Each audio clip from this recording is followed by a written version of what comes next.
Guys, welcome to semifinals of this year's IDeA Lite. First of all, congratulations to all those who made it this far.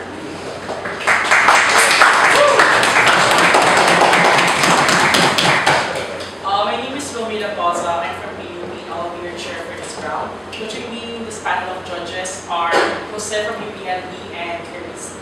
So given the motion that this House believes that the US should engage in reconstruction-based policies in the Middle East, we now call Prime Minister Keys.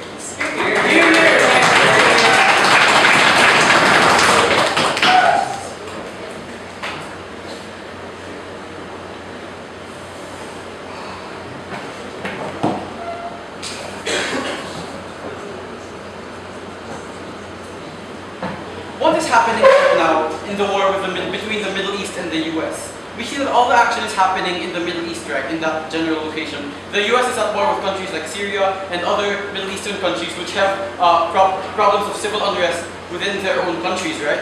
But what do we see the US doing to these countries, in particular to the innocent civilians who are harmed by this war that has nothing to do with them? We see that the US is bombing innocent civilians, innocent communities, which have nothing to do with this war. We see that they are sending drones to ruthlessly kill people who have nothing to do with what they're truly fighting for in this war, right? They're killing innocent people, and what is happening here? They're affecting the infrastructure of these countries in the Middle East. They're affecting the basic physical needs such as education, schools are being destroyed, pipelines, water, electricity. These basic needs are not being fulfilled because of what the US is doing in the Middle East. What else? We see that there's psychological scars that are affecting the civilians who are being affected by this war unfairly. So who are the real victims here? Right? The real victims here are the normal civilians caught in between this crossfire of which they know nothing, with which they have nothing to do, right? For any of you who has played the video game This War of Mine, you know that war is the people who are most affected by war are the civilians. They're the ones who are pressed for resources and who are the most psychologically scarred. So what is our proposition to you today? Our proposition, along with defining a bit of the motion of course, we will be enacting reconstruction-based policies in the Middle East. What exactly do we mean by this? Reconstruction-based policies. We as the government want to provide reparation for damages incurred in the war of the Middle East to heal wounds caused by this war, right? Sit down please. What kind of wounds are we talking about here, right?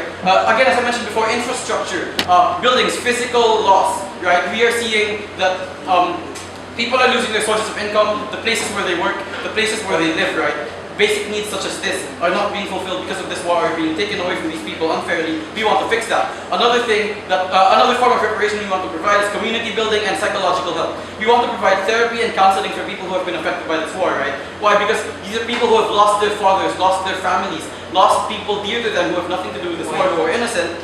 And so we want to help them cope with what the US has brought upon them by providing them with counseling, therapy, psychologists, these kinds of things, right?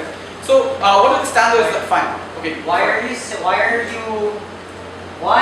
a normal Middle Eastern citizen would you accept help from a person who already has harm? Would you rather be living in poverty without a source of water, without a place to live, and with unhealed psychological scars from the deaths of your loved ones? At least we're actually doing something, right? Okay, back to where I was going with this debate, the standards that this debate will be judged by. We believe that the most important questions in this debate are, is it justified for the US to interfere in Middle Eastern affairs, especially, as Gabe said, with the citizens that we are interacting with, right?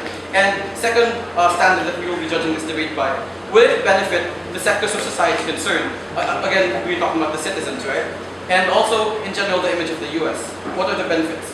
So, what my team will be talking about today, I will be attacking the micro level of this problem. We will talk about the citizens, the people on the ground who are affected by this problem. And my partner Ram, the DPM, will be expanding to the bigger picture, the international diplomatic picture, and how what the US does will affect the image of this country in the international stage, right? So on to my arguments. I have two arguments, a principled one and a pragmatic one. And both of them will very well answer the standards, the fair standards that have been provided in this debate, right? So my first argument, the principled argument. The US is responsible for much of the unrest in the Middle East. So it is our task to slay the monster we have created. What kind of monster are we talking about? The monster of destruction and death and of emotional loss that are incurred by the citizens, right? This has been caused by the US. The US is responsible. The root causes are the bombings, the killings, the loss that we are incurring because of this unfair act by the US. I'm gonna preempt any rebuttals that might come. Some people might say it's the Middle East's fault for having this civil unrest in the first place. The US is just trying to help. No, that's not true. Just preempting a possible rebuttal. Because even then, even if that's true, the US meddled. Therefore, it is now a factor in this problem, right? It is now a player in this game, and therefore it is a liable force in the losses incurred by these citizens. So obviously, because we have already proven that the US is responsible for much of the unrest in the Middle East, it is the responsibility of the US to clean up the mess it has created. Why? Because these people already feel immense hatred toward the US, and also the international stage. The international stage frowns upon these acts by the US very much, right? If you look at a Facebook comment section that's praising the US, you'll always see some guy there that's, if you scroll down, that says, "Oh, what about the war in Syria? What about the war in the Middle East?" So having the US actually act on what it has done and what on the problems it has caused in the Middle East will improve its international image, will cause reparation for its citizens, right? So the US has a responsibility it must fulfill. Second argument is a little more pragmatic. These policies provide closure and reparation for victims of civil unrest, which again, as I've stated before, have been caused by the US. So what kinds of closure and reparation do we want to provide? First, we have families and people that lose homes, that lose property, that lose breadwinners, that lose their source of income, their means of income, their livelihood. So how are they going to survive after the US has committed these injustices against them? Are we just going to view these citizens, these people, as chess pieces that can be sacrificed to a greater picture? No, we have to consider how they feel and how they are going to go on living when they don't have these basic needs, which have been taken away from them by this war. So we have to assist people who are in a state of poverty due to the war, because it is our responsibility again. By providing reparations such as helping put up water lines, helping put up electricity, helping provide them with shelter again, these will be simple steps that we can take to improve our image internationally and to, of course, fulfill our moral obligation. Also, we see that the victims of civil unrest, we see families losing loved ones, we see families losing children, innocent people, the loss of people, the emotional scars, the very emotional scars that are incurred by people who are in this desperate landscape of war, right? These people incur psychological scars that are very negative, right? They have very negative effects on their general well-being. Out of nowhere, with no relation to the war, these people are just these people who they hold dear to themselves are killed, and this can lead to depression and insanity for the citizens involved, right? And we can also say that these people will feel outraged towards the US, will feel angry, will feel like there's no justice. So what we want to do is provide psychological help by sending counselors and helping community building, perhaps group sharings like this, to people who are affected by the war, in order to fix these psychological problems, heal these wounds, and hopefully make the Middle East a better place after all the work is done. And for all that, we are proud to propose. Thank you.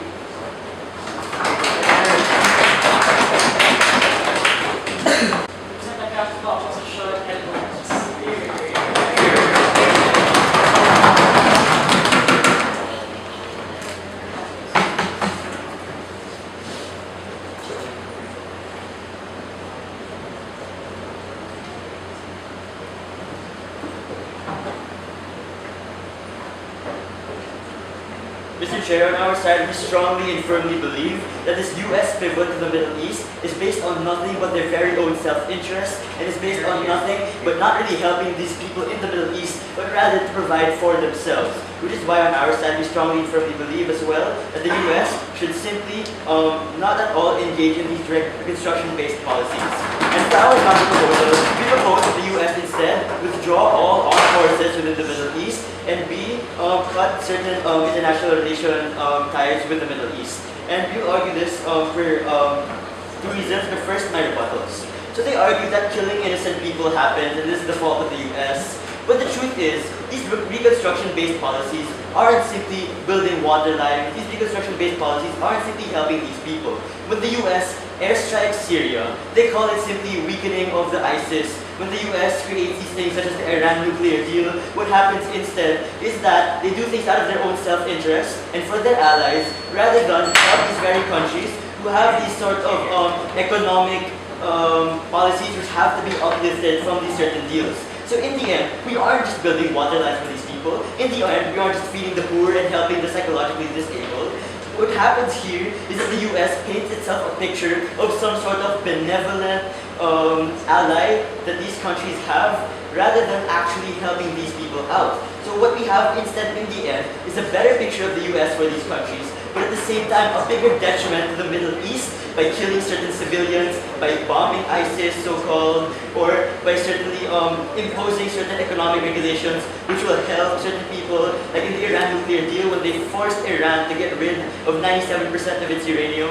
And second, they talk about how the US is responsible for these certain things and that they have to somehow make up for it. But the truth is, when we have these reconstruction-based policies, they do not make up for it, and sometimes they simply reciprocate and perpetuate these sort of problems. They simply make the violence in these areas worse. And the truth is, like they continuously said, these things aren't just water lines or helping the poor. These things are things done out of the US's self-interest, and in the end, will only benefit the US and might paint a picture of them as some sort of benevolent ally, but at the same time, punish the Middle East for the very ties and connections that the US has with them.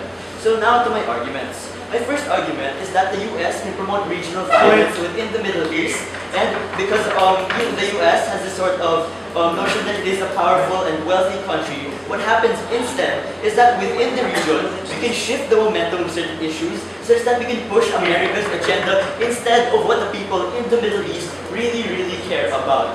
So, what happens here is that in places such as the Iran nuclear deal or funding rebels against Assad, what we have instead is we have these sort of smaller proxy wars, sort of small extensions of the Cold War, wherein the US funds rebels and Russia funds Assad, and in the end, we have more violence, we have more people dying, and what we do instead of building these wonderlands for the poor and making up and compensating for the mistakes the US has made, what we have is we promote regional violence within the area, wherein more people die because of the very funding that the US gives each and every rebel in that area, and as well as allowing other countries to go up and participate in this violence, because they feel that they also have to have this sort of political capital and political power within the region.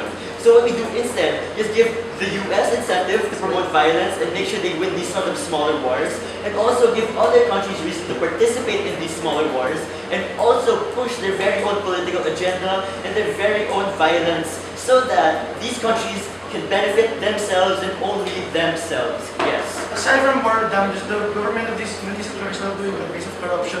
So if the US government withdrew, what assurance do they have that the Middle East countries can finish this war by themselves, or can be faster by the power of the US government? Alright, the truth is, these governments are actually made worse by these sort of reconstruction-based policies, taken advantage of by these sort of international relations that the US continues to push. Because the truth is, how will the US really help these countries, these governments, who care for themselves, and how can the US really help them when they themselves care for themselves and want the very own benefits and want to push their own agendas and want sort of relationships and deals that will only benefit them? So the truth is, in the end, we create the sort of political power for the US against these governments, rather than having these governments run the country themselves and have them care for their own needs. So moving on to my second argument, America creates a monopoly of power in the Middle East when we have these sort of reconstruction-based policies.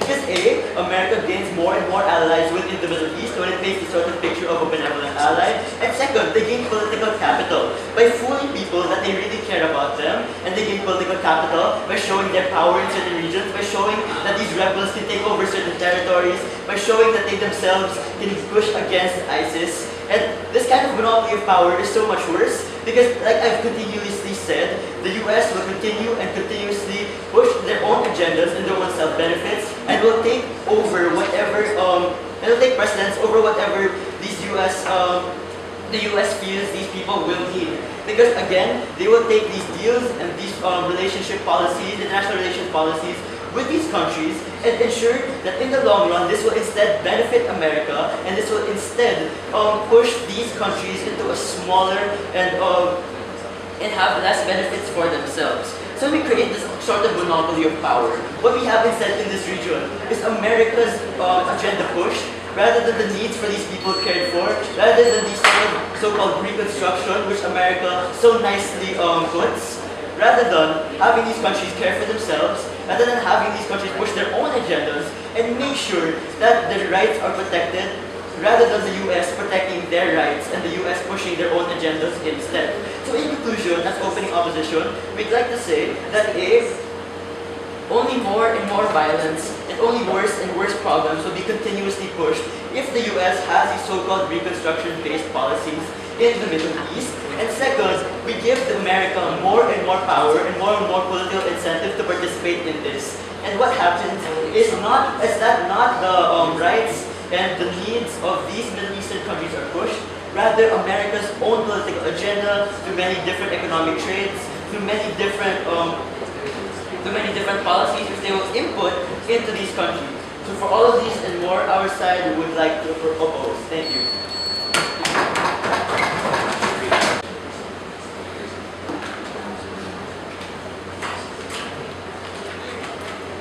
Thanks, hello. Representatives for the affirmative side of the preference.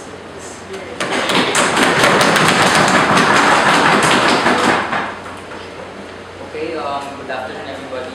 So I'm here to say why the thing said by the opening opposition is actually baseless and wrong. First, my first rebuttal would be to his argument that the US can promote regional wars.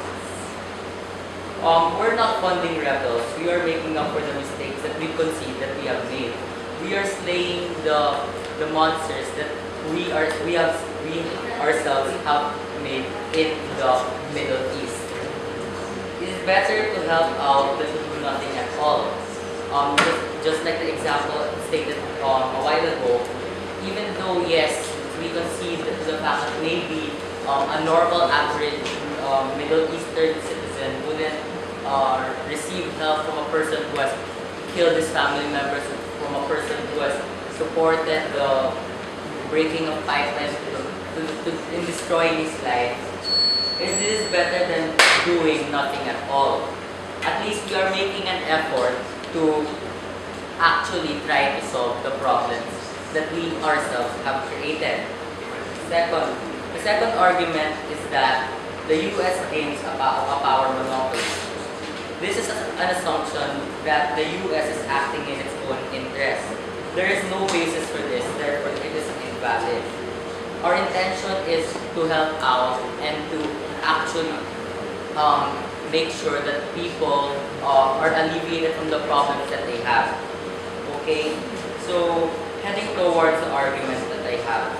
For the arguments that I have, as stated by my partner a while ago, I'm going to focus more on the bigger picture. The bigger picture of the US as a country. The US is seen as a paternal being by the rest of the world, having the highest rates in terms of worldly powers. These worldly powers include military, having more than 5,000 nuclear weapons that can destroy a lot of the countries in the world, and the US being the richest country so far. The US,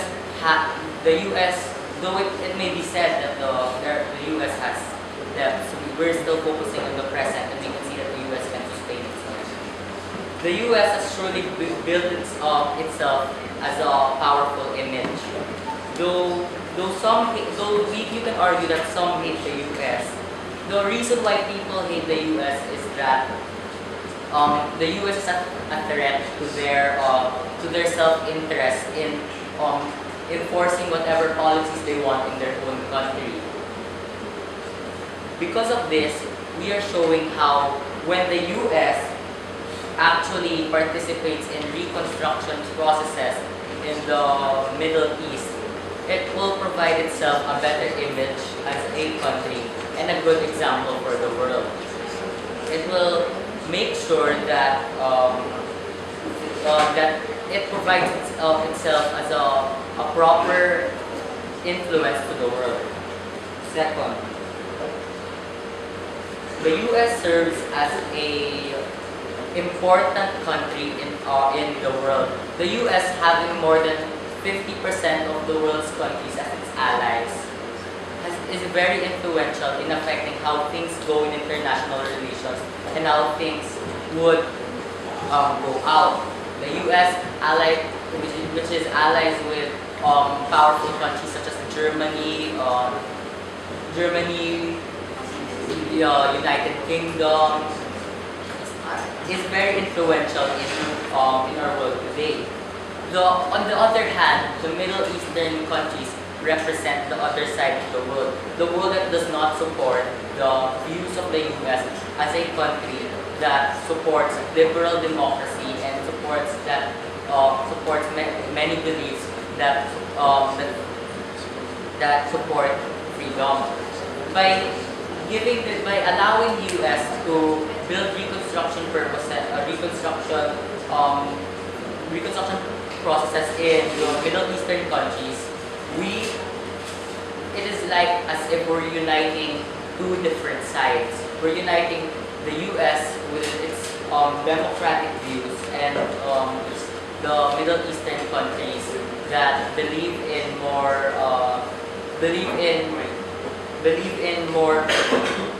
different ways of solving problems. By doing this, we solve many tensions that are happening right now because the US itself in supporting and funding many rebel groups in the Middle East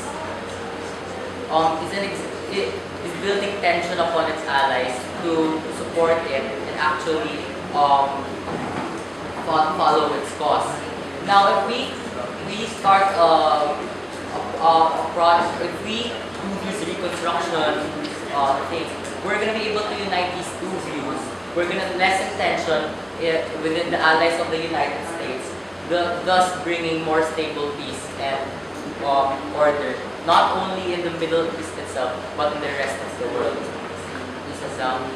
So, to sum it up, to sum up my debate, first, I rebutted that the US can promote regional wars because we're not funding rebels.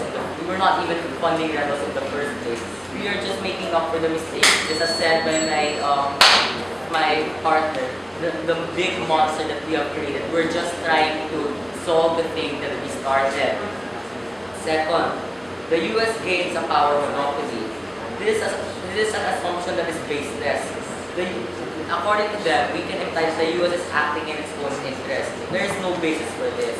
Our intention is only to help out and to actually alleviate the problems that we have caused.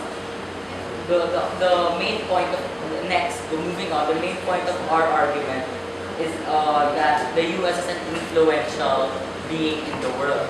As an influential being, its actions greatly affect what happens in the world in a bigger view. So if we let the US start reconstruction process, then we allow peace to grow in the area and for the rest of the world. Thank you. Thanks, IDeA. Who's the next for the opposition side?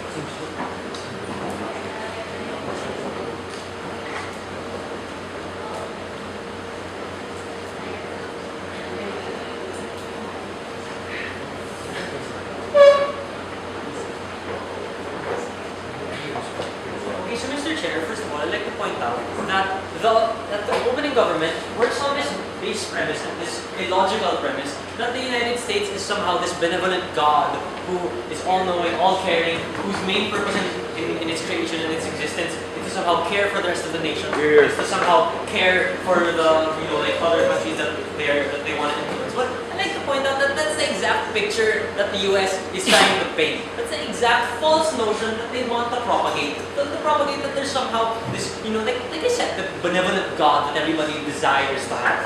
But I'd like to point out that is not what the US is. The US is as well corrupt. The US as well is selfish. The US as well has done historically as well a lot of policies and has implemented a lot of has done a lot of things based on the premise of self-interest without any regard ever since it was actually made for the other things that they would go against. Okay, I have two rebuttals here. First of all, they stated a false notion that somehow the US is not funding rebels. So I'd like to point out they admitted to funding rebels such as the Muslim Brotherhood, such as other Kurdish militias who are going, like say, against against rebels like ISIS and Assad. Okay. So another thing is that they as well conceded to the fact that the US is influential. Yes, we admit that. But on our side, we want to make sure that this influence is not abused. This influence and this power is not going to be abused to the point where they would actually cause any more harm. And like we said, act in such a selfish way that would cause greater detriment to the nations in which they which they go with. Okay. Now to my arguments. First argument. People in the Middle East, quite common talk in the Middle East, that they don't even want them there. The common people in the Middle East don't even want the United States there. The common notion, it's common talk. You'd ask any Middle Eastern man right now, who is causing the terror, who is causing all of the pain right now? They're going to say it's the US, and they concede to that. They concede to the fact that it is the US who's causing it, and it is their continued presence and their continued reconstruction that the US, that they're the ones who are causing it in this guise of reconstruction that they're trying to push. Okay, so first of all, since for the fact that their mere presence there, it's not just what they're doing, it's the mere presence of the United States in these countries that is actually causing this dissent. Now what do I mean here? A lot of the causes of these dissent, a lot of the wars and like smaller values that you get in these countries is usually mainly caused by smaller rebel groups going against the US for the mere fact that they want them out. And these rebel groups go against that aren't always large terrorist organizations that have been there in the past that are generally terrorizing the region. No, sometimes they're actually new groups whose main purpose now is to get the US out, because what is the US doing? First of all, it's stealing oil. Second of all, it's corrupting the government. Thirdly, what they're doing? They admitted that yes, they're bombing places in Syria, they're bombing and they're destroying the entire area in the first place, all in the guise of reconstruction. Okay, now since like we said, since they are the ones who caused the war, and since it is merely their presence, it would be better for them, like we said, to leave in the first place. Because like we said a while ago, they're not even wanted there in the first place. The common people there don't even want them. So why would they then enforce their own policies, enforce their presence there, just because for any form of self-interest and for any guise or for any idea that they would want to propagate. Okay, now assuming but not conceding. Okay, remember, assuming but not conceding that let's say the US is benevolent. Okay, it's just assuming but not conceding that the US is benevolent. Well, regardless if they're benevolent or not, people don't want them there, like I said, in the first place. So even if they are benevolent, even if they do want to help, people in the first place don't want them there. So why would we then continue to have their presence there, which is causing even more dissent, causing even more harm to this, to the Middle East. Okay, now second argument. I'd like to extend here on my partner's argument in that the US is the one, since they are the ones who caused this, since they are the ones who are causing this in the guise, I'd like to point out, give a few matters to this. We have, say, the Sykes-Picot Agreement. Now, what is the Sykes-Picot Agreement? It is the the policy of the US in which they would redraw the map of the Middle East. Like, if you see here, why would we then give the United States the authority to redraw the map of an entire region of the world based on what? Based on what? Some sort of policy that they want, based on simply any self-interest that we are trying to push here. Okay.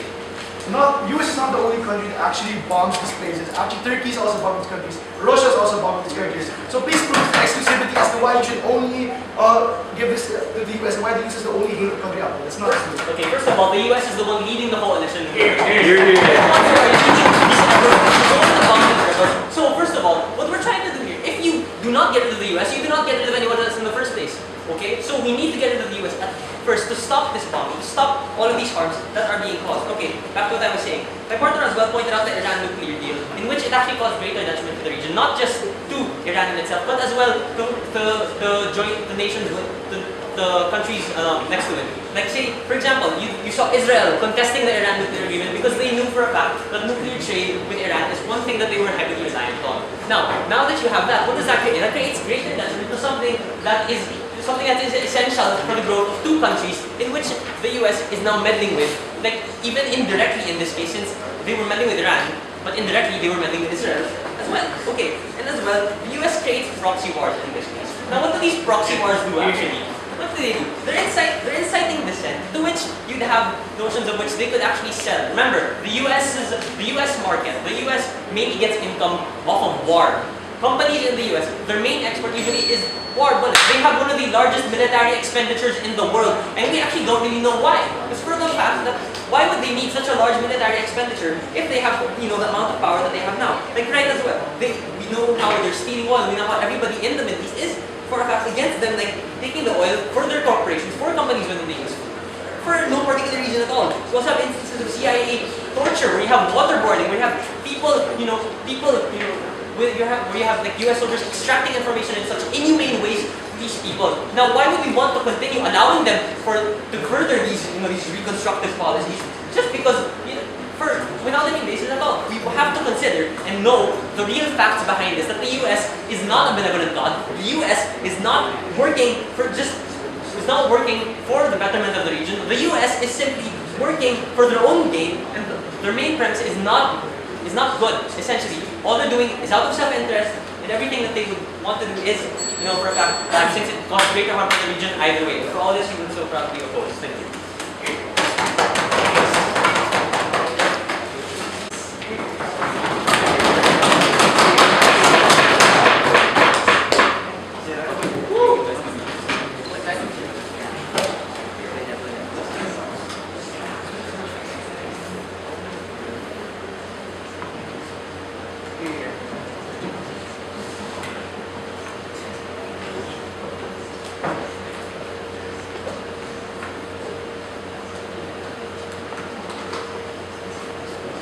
The opening side of this debate has been plagued with misrepresentations and an extreme affinity towards making things black or white, and that is obviously not true in the world we have today, right? Because let's take a look at what they have been arguing so far. They have been arguing on one side that the US is an angel, it is a God, a benevolent God that will help all the things, whereas the other side has just been spreading nonsense on how the US is actually just a demon, period, right? Rather, they did not give any actual justification, did not give any justice to both sides, and they did not even account for the true problems here, which is actually the case of the people in the Middle East, which will only come out in opposing opposition side, right? Because from our side, what we want is accountability for these people in the Middle East. We want to show justification for both sides, and we want to show that the help of the US in these nations is actually urgent and how it's very important to these people, and it's the first thing that they should get above everything else, right? But before I go on to my main arguments, let me hear about the main point given by opposition side. But before that, let's actually clarify one thing here, right? Because they said that the US has been bombing, they have been bombing these countries, they have been going through all these, they've been funding these rebels, right? In the guise of reconstruction. We would actually like to clarify that reconstruction is not bombing. Bombing is bombing. What actually is reconstruction? Reconstruction is when you go to that place, you help them rebuild the cities that have been bombed. You help them rebuild their infrastructure, which will in turn help them rebuild society, right? So all they have been doing is walking with blurred glasses, walking with the blurred view, and misrepresenting our entire case, right? Which is completely unfair. Which is exactly why those should not be credited, right? But let's actually go to their main point on why the US does it out of self-interest, they're selfish and all that, which is really bad, right? Now, first of all, what is wrong with doing something out of your self-interest, out of your own selfishness, if that self-interest helps people in the long run, right? What they do then, you allow them to rebuild society, you allow them to do what they could not have done on their own because they have been destroyed already by these civil wars that have already been going on, right? But hey, they said, bombings are really bad too, right? But what happens why does the US actually bomb these? Because the US believes that this conflict must come to an end and that we should start reconstruction immediately, right? Because all this conflict has done nothing but evil, right? And all the US wants to do is to stop this conflict immediately and all that. But let's actually take a look at no sit down after my rebuttals, right? Now, take a look at another thing they said on how the US is selfish because they help, right? Because they just want a good image and then all that, right? Let's actually take a look at why, even if they just want a good image, why that is not necessarily bad. And this leads to our justification, which I mentioned earlier, right? Because even if the US does it out of their selfishness, let's take a look at why that selfishness is not selfish in the end of the day, right? Because the US actually, by doing this, by increasing their self-image to these people, they protect their people, right? Because let's take a look at what happens, right? They even conceded that so many people in the Middle East hate the US. And what have these people who hate the US done? They have done a lot of terrorist attacks on the US, a lot of shootings, a lot of bombs, a lot of terrorist attacks, which have damaged the people of the US. I mean, 9/11 happened, which almost crippled the US people, which is really bad, right? So what the US is actually doing is only protecting its own people by making these people like them. By making them like them, they increase the protection to these people. They protect their own people, and that is justified war because it is completely not selfish. Because at the end of the day, they support their people, and that is exactly the duty of the government. Now, before I go to arguments, do you still have a point? Alright, So when the US stops this sort of fighting in the region by doing things such as airstrikes on ISIS, but rather it also hits civilians, is that not a form of reconstruction pushed by the US? Again, first of all, bombing is not reconstruction. I do not know why you are stuck in that blurred view, right? Now, first of all, even if they bomb civilians, we do not justify the bombing of civilians. We do not justify all these people dying. Rather, what we justify is the act of helping them come back. Yes, people may have died, but we want to show that the US is willing to come back. They're willing to do tenfold more than what they have done negatively, right? And that is what this reconstruction is. After the bombing, and as mentioned earlier, the bombing is the best way to stop all this conflict. Because the conflict's been going on between two sides, the best way is to completely level the playing field, and that's what these bombings do, right? Let's go on to my first argument, where it is actually the moral obligation to do this, right? Because as I mentioned, that most of the damages caused are caused by airstrikes that have been conceded, right? Airstrikes, bombings, that's caused a lot of damage in the Middle East, right? And therefore, they are liable to these changes. But we at closing government would like to bring a second level to this, right? Because what is the UN? The UN is a spearheader of the UN. And what is the UN? It promotes unity and mutual health, right? And as mentioned earlier, it was already seen by both sides that the US is very influential, right? So let's take a look at this the goals of the UN, where it's unity, mutual health, and it's a duty, their self-obliged duty to help developing countries, to help damaged countries, and to maintain democratic peace and order within all the countries in the world, right? And what does this mean? It means they will repair the structures of the US. Why? Because of Middle Eastern countries, because they want to help and they want to restore order, because they have obliged that on themselves, and that's actually why they're actually morally obliged, right? And what happens when a very influential country does this action that will actually incite a change, right? Why? Because after it's very influential, a lot of countries will see, oh, the US is helping. They're actually helping tenfold of what the damages they've done. Since as mentioned earlier, that a lot of countries are bombing these countries, what they're possibly going to be two things, and this is two possible outcomes, and that's where our system of accountability comes out, right? And first, I'm liable for my damages. I'm going to pay too, right? Because of the pressure given by the US. And second is that we want to avoid the culture of destruction without reparation, which is why we promote so much to help after what we've done. We want other countries to help too, and they will follow in the spearheading of the US. The US will be the first to do this, and it's going to create a trend where countries are going to help in the reconstruction policies. Countries are going to help these Middle Eastern countries come back, right? Because they're going to see the US doing it, and they're going to be enticed by this and all that, right? Let's take a look at what was something that was not talked about, because everyone was so blurred about reconstruction and bombing being the same thing, and this, how reconstruction is the best method, right? Because what are other solutions of reconstruction? Other solutions of helping, right? Relief operations, bombings, and donations. Problem with bombings already established, kill civilians. Problem with relief operations, short term, people will spend it. Problem with donation, there's lack of guidance, and all the burden will be put on these Middle Eastern countries, right? But what happens when you have reconstruction, right? It gives a policy of the US being a brother, saying, stand by me, I will reconstruct together with you. You can guide me on what you don't want, I can guide you on what you don't want, right? And what happens with it, you will use the USS resources within that area. You're going to strengthen them without forcing them to use their own resources, without leaving them alone. Because after all, the US, the UN in general, does not want to leave them alone, and if they show that the spearheader of the UN is leaving them alone, then the UN itself will be a mockery of itself, because it's going against its very first policy in the first place, right? And let's take a look at the pragmatic side of this, where reconstruction is actually the safest way, right? Because one, these Middle Eastern nations are not alone, and it shows a mutual gesture of the US and the Middle Eastern nations. What does this create? It shows that the US no longer doesn't harbor anything against these Middle Eastern nations, that even if they cause them a lot of problems, we're still willing to help you in the long run. And it shows these Middle Eastern nations that the US is willing to help them, and that we should trust them, right? So this creates protection for both the Middle Eastern countries and the US, right? Because of this lessening of hate, right? And unlike their side, where what was mentioned earlier, how they only want to help people individually, with these reconstruction policies, you will allow to help the entire nation, you will allow to help entire societies come back to what they should have been a long time ago. And this is only through the process of reconstruction policies, which only came out at closing government, right? We have shown you how this is accountable, how these are justified, and how help is needed, and how help is very urgent in these war-torn countries that have no one hope aside from these policies. Thank you.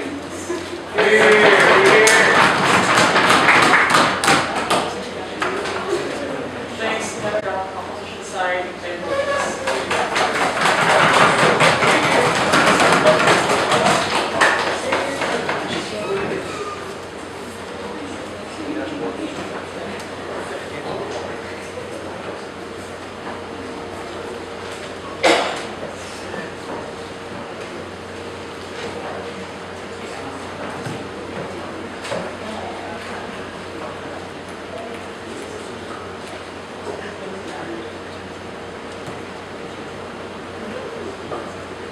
Mr. Speaker, this debate is about whether the influence that the US taking part of these policies of reconstruction is going to be able to help the country that they're going to help in the first place, or will it further harm the country at the end of the day? The only thing that we got from the entirety of government side is that yes, the US is going to be able to help them because the US is the superpower, because this US has all these resources that it can give, and then you have the member coming in and saying that their contribution was accountability, which is a rehash because opening government already said that since the US is already the cause of these types of destructions, that they're already going to assume that type of responsibility by contributing there in the first place, which is why that was a rehash on the member's speech. Now, what was lacking in this debate, however, was that our opening lacked the harms and how they're going to affect these types of countries at the end of the day. What types of harms do these types of reformals and these types of reconstructive policies are going to have at the end of the day, which was very unclear throughout the debate. But these reconstructive policies aren't just limited to the infrastructure or stuff like that opening talked about, and it's not even limited to what the member talked about. This type of rebuilding is going to affect even the government of the country and of the culture of the country itself. Why? Because first, the US is already considered this huge superpower, this huge mass of influence, which everyone in the debate already conceded to. Why is this bad when we say that we're going to let them use reconstructive policies in the Middle East? We say this is bad, this is harmful, because when you allow them to further their agenda of amassing more territory, more influence over these areas, when you let them have more avenues to continue to widen their area, then we say that this is just going to create a perpetual cycle of the US seeking to get more countries through these types of reconstructive policies, because these people in these countries are forced to adhere to these types of reconstructive policies. Why? Because when the US offers them help, they don't really have much of a choice. Because if the US is no thank you. Because if the US is going to say, well, if you're not going to follow us in the first place, we're not going to help you at all. Because we want to be able to help you. We want to help you while at the same time trying to forward something on our side. And if we can't get anything out of it, then we don't have a reason anymore to help you at the end of the day. And then we say this is bad because this allows people to be overridden by the culture of the US, to be overridden by the systems that the US has in place. This makes them more vulnerable to the exploitation of the US, because when the US sees them as in need, as desperate, as having nothing else to account for, no thank you, the US is going to take advantage of this. Like, we're going to make policies for them like, oh hey, so that your economic stand will grow, you're going to only trade with us, okay? Because we can't let you be influenced by these other countries. Which means that the US is forwarding its own agenda and its own culture of capitalism onto these individuals in these countries. Now, we're also going to answer the question of these individuals in the first place, because the way these individuals think was very unclear throughout this debate. Because as they said, this debate doesn't only happen in a spectrum of black and white. But the member of government never really explained to us why that was very important in the first place, and he never really gave us arguments on how this type of how the non-existence of this just black and white system is effective in this debate, which is why I'm going to tell you that right now. Okay, first, let's look at a world where every single person is accepting of the culture of the US. I've already proven to you why that is bad, because the US forwards their culture onto these people. These people will be exploited by the US, will be turned into a part of the US or a mini United States, so to speak. Now, let's look onto the other side, where you have these people rejecting the help of the US because they recognize the US as a threat to them. Well, we say that this won't work anyway because the people will never adhere to these changes and you won't have reconstruction at the end of the day. Now, when we look at the mix, where you have people accepting of the US and when you have people rejecting the US, given the example of ISIS, where the US already tried to impose their culture on them, they revolted. They revolted because they don't want the culture of the United States. They don't want that type of thing to be imposed on them. And this sparked a massive amount of bloodshed. This sparked a massive amount of war, which is already destroying the Middle East even more as we speak. Now, when you say that the United States should go forward in more of these policies, you create even more room for these types of radicalizations to occur. These types of radicalizations are bad because not at the same time when they're rejecting the help of the US, they are destroying their own land, they are destroying their own citizens, even the innocent people who are the victims at the end of the day. Now, when we say that when these radicalizations start, we say that as soon as these radicalizations start to take place, and people start realizing that their culture is at risk, when their state is at risk of being completely subsumed by the United States power, by United States influence, it just takes this one radical group to spark change or a revolt throughout the entire place. We say this is true because when you look at terrorist groups like ISIS, it just takes a start to start recruiting people who have slightly the same belief, to ensure them that they're not the only ones here, and that inspires them to fight, that inspires them to take revolt. And this is why when you have the US on their model to interfere with this country, to interfere with how this country will want to rebuild itself, we think that you're not going to have change because all you're going to have is a bunch of revolutions and a bunch of radicalization at the end of the day. Thank you.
Throughout this entire debate, the harmful side of government, of opposition, is only giving us the idea that the US does these things for self-interest, that the US is something selfish, and that at the end of the day, they will not help the Middle East, and at the end of the day, that they will stop trade with other countries, that they will only trade with the US.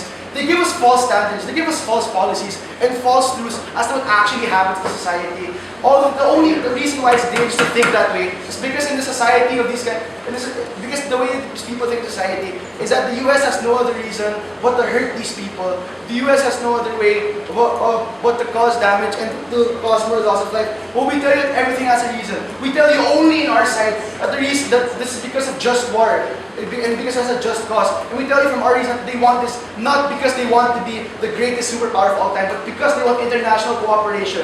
That's something that's tangible only in our side, something that has actual foresight in it. So let's talk about what will differentiate us from the opening. Opening was so short-sighted by saying that they only wanted to fix things. No, they only wanted to fix things and that will be it. The US just needs to fix things. But we tell you only in our side that you do these things because of international implications and why it's important to focus on international cooperation and why the US is not the only person responsible for these kinds of things. We tell you why people are so scared. It's because there's no accountability as existing, but they only tell us that they need to fix things for the sake of fixing things. But we tell you because I said no already. Because we need to have international cooperation. Not the only reason just to fix things. So we see that as something harmful and wrong. So aside from that, the previous speaker also says that the state is at current risk because of the damages done by the US. No, we tell you that the state is at risk, is an even greater risk because the US like everybody says, is a superpower. Therefore, they have the capability to stop that war with everything they have. And because of that, they can push faster for international cooperation. The more dangerous side of that is when the U.S. withdraws their military support, there's no assurance that these people can actually carry on with the war and actually finish it. In fact, it may take longer because now they have to pool their resources in order to stop this war. It's a waste of time, a waste of resource. No. So, first, let's go to my first issue, in which we talk about what actually creates a system of accountability to the people in the Middle East. Opening government actually talks about how these kinds of damages are something about psychological, or something psychological, and how you have to fix things for the sake of fixing things. Well, no. While we tell you that that has some value, we tell you that it's very short-sighted because it only says that the U.S. is a monster that needs to fix itself.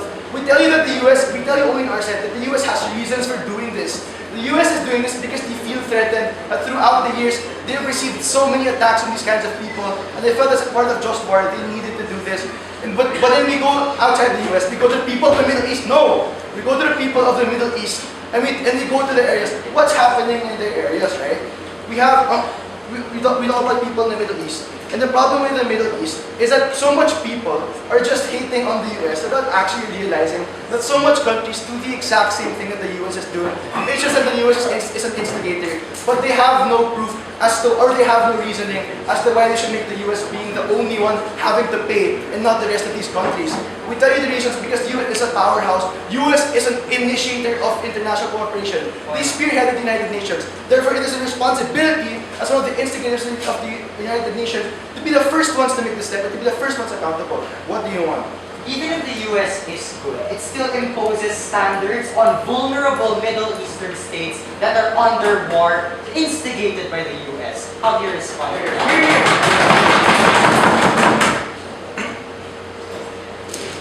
We tell you on our side that the dangerous thinking that they have in their side is that they think that all these wars that happen can be solved, that they think that the US is the main cause as to why these wars happen.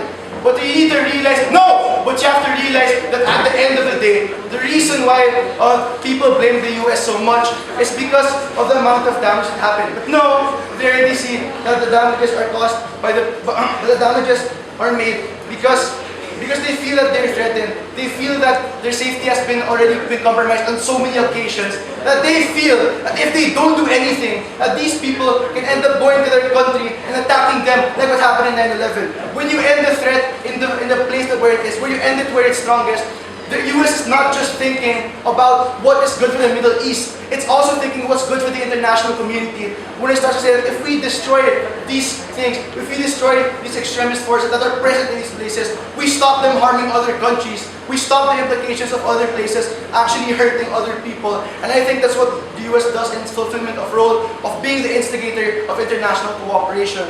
Second, now we have the open opposition talking about how bombing is actually a sense of recovery. That's completely wrong because bombing actually incites more destruction, incites more conflict in the first place. When you talk about retribution and recovery are definitely not the same thing. When you talk about recovery, you talk about rebuilding society, you talk about making the buildings whole again, you talk about the US paying for its collateral expenses. I'm not taking any more points. Paying for its collateral expenses and when we create the system of accountability, the Middle Easterns are not scared of these people anymore because now they know that the United States does this without escaping quality of having to pay for the damages that they do. Because it's part of just war, and it's not just part of just war, but they do this for the betterment of everyone. But second, why is it my second issue? And only we answer that here, because we tell you that they do these things in a bigger plot in order to instigate international cooperation, only in closing government. Second issue, we tell you why it's important to have the United States as a spearhead of international instigator of international cooperation, and also why it's important to have the US look good in the international community. Like we said, only on our side, that the US is the one who are the ones who made the United Nations. Therefore, it is their right to be. It is their duty to be the starters of change, to be the ones that actually start real change in society because of all the conflicts that they made. We tell you that the reason why everyone's so scared is because of the lack of accountability that we give the United States. But when people actually start to look at the bigger picture and realize that the United States actually does this because of the bigger plan to save everybody. Only my partner tells you that. Only closing government tells you that. Which is why they need to side with us, because we think that we do this out of foresight. We do this because we feel like the only way to recover is to stop the war quickly. Because if we don't end the war quickly, what happens? Further damages come. There's more for people to fix. And exactly what I said, the United States is a superpower. But the good thing about being a superpower is things get done quickly. We want the government to survive longer. We want the government to get through this. And we think the only way to do it is through time. The US rewards us with faster time. I think we said closing government. Thank you.